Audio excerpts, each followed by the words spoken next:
Today we're going to be talking about 3 things I wish I knew sooner as a brand designer.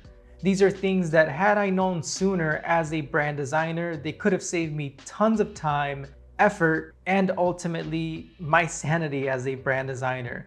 Okay, so we're starting spicy right off the bat because the first thing I wish I knew sooner as a brand designer is that a logo isn't the most important part of a brand.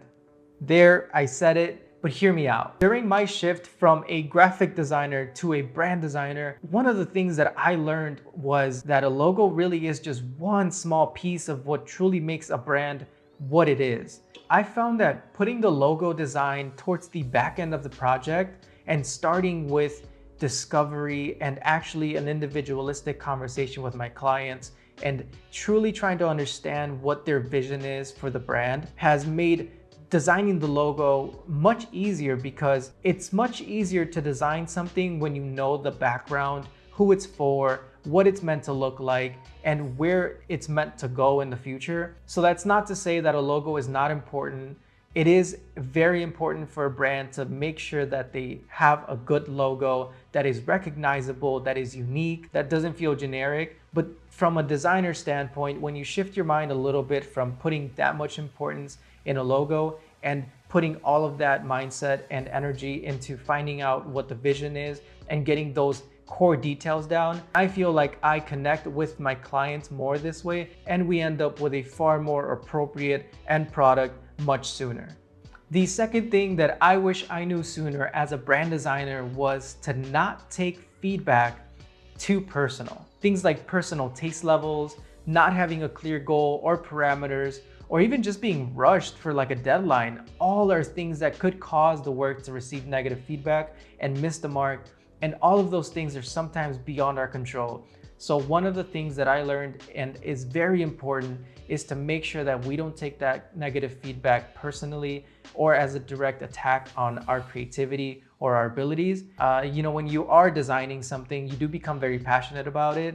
And it is important to make sure that we keep a distance between the work and what our personal skills and value are, because sometimes things will get revised and sometimes we as designers will miss the mark. And that doesn't mean that we are not good enough. That doesn't mean that our creativity is not good. Instead, shift our energy towards bringing the work back into a direction where everyone is happy, including you as a designer, the client, and any creative team or individuals that you might be collaborating with.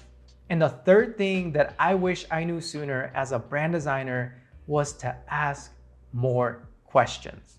What I mean by asking more questions is asking purposeful, intentional questions that will get you answers and will ultimately aid you in creating a more positive and appropriate design.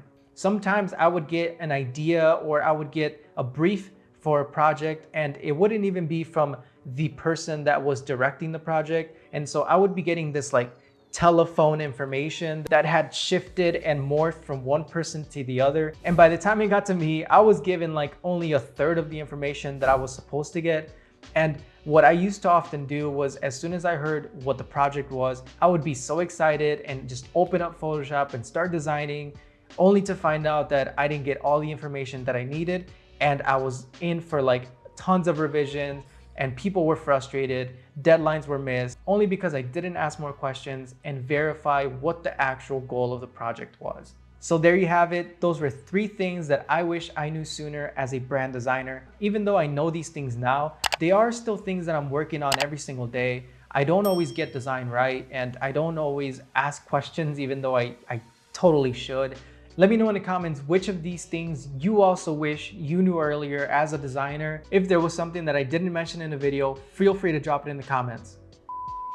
By the way, if you're into gradient wallpapers or cool wallpapers altogether, this is one of them that's part of my pack of 10 wallpapers.